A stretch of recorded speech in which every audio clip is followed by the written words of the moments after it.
Saudara-saudariku yang dikasihi dan mengasihi Tuhan Yesus, pada hari ini Rabu 8 Maret 2023, hari biasa pekan kedua Prapaskah. Menu sabda kita hari ini dari Injil Suci menurut Matius, bab 20 ayat 17 sampai 18. Mari kita siapkan hati kita untuk mendengarkan sabdanya.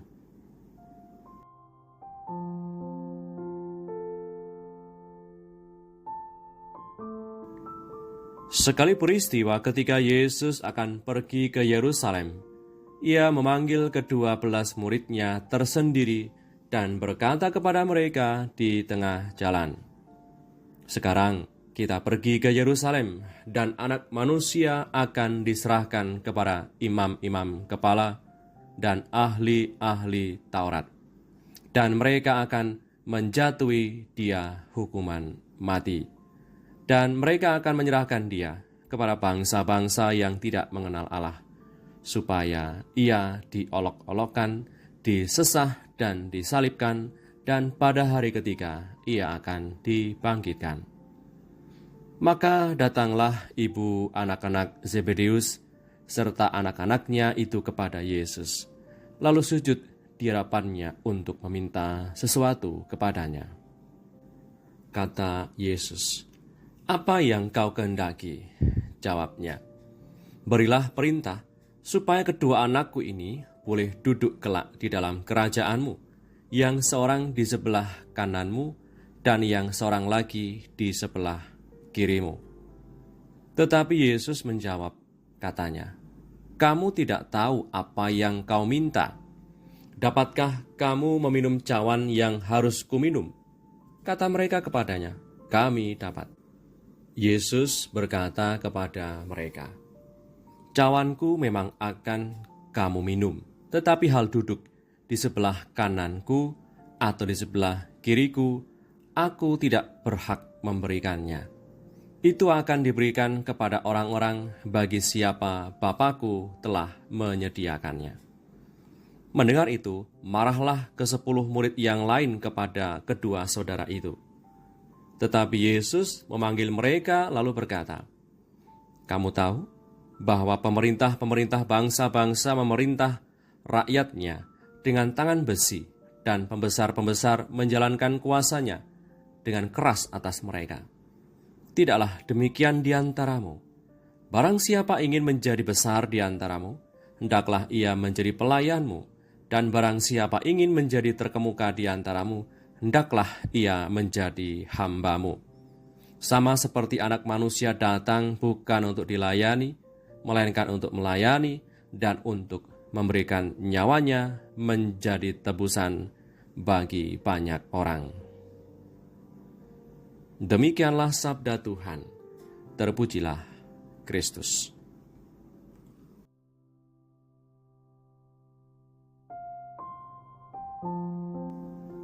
Saudara-saudariku yang terberkati, baru saja Tuhan Yesus menubuatkan penderitaan yang akan dialami olehnya. Tiba-tiba saja Yakobus dan Yohanes minta supaya diberi kedudukan, jabatan tertinggi di antara murid-murid lainnya. Lagi-lagi, murid-murid salah mengerti akan maksud kedatangan Tuhan di dunia. Yesus datang ke dunia sebagai pelayan yang mau melayani sampai memberikan nyawanya untuk tebusan dosa bagi banyak orang. Akan tetapi murid-muridnya mempertentangkan dan memperebutkan kuasa jabatan di antara mereka. Saudara-saudaraku yang terberkati, sadar bahwa sikap melayani ini memang selalu terhalangi oleh ambisi pribadi yang selalu ingin untuk dihargai dan diperhitungkan. Seperti Yakobus dan Yohanes, dua orang bersaudara ini meminta jabatan, meminta kuasa dari Yesus yang saat itu sudah mulai terkenal dan punya banyak pengaruh dan massa. Mereka sudah meninggalkan keluarga dan pekerjaan demi mengikuti Tuhan, lalu mereka dapat apa? Itulah yang ada dalam benak mereka.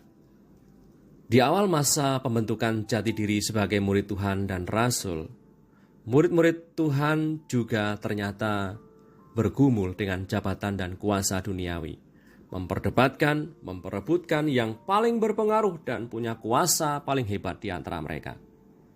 Ambisi pribadi untuk punya kuasa terhebat menjadi sirna setelah peristiwa kebangkitan dan Yesus naik ke surga, dan terutama dalam peristiwa Pentakosta turunnya Roh Kudus.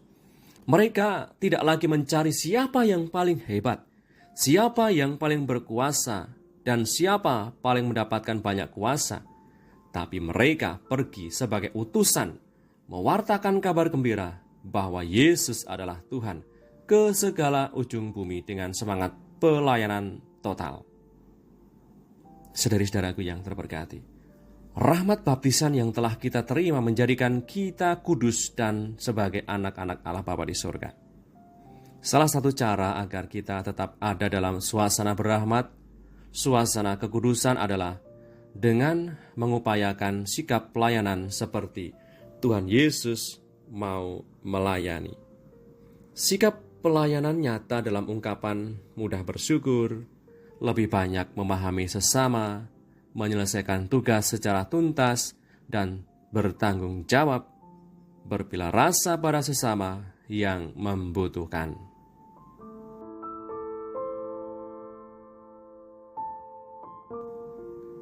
Marilah berdoa dalam nama Bapa dan Putra dan Roh Kudus. Amin. Tuhan Yesus, kami bersyukur atas kasih dan penyertaan-Mu hingga sampai saat ini. Kami bisa bergerak, melakukan segala aktivitas harian kami, sebab Engkaulah yang memampukan kami. Semoga kami hari ini bisa mengisi kesibukan dan keseharian dengan semangat pelayanan, mau menyapa dengan tulus, menyelesaikan tugas dengan tekun dan teliti, mengisi kegiatan secara bertanggung jawab, dan berpilah rasa kepada sesama. Sebab Engkaulah Tuhan dan Penyelamat kami, yang hidup dan meraja bersama Bapa dalam persekutuan Roh Kudus, Allah sepanjang segala masa. Amin. Berkatalah Yang Maha Kuasa turun atas kita semua, Bapa dan Putra dan Roh Kudus. Amin.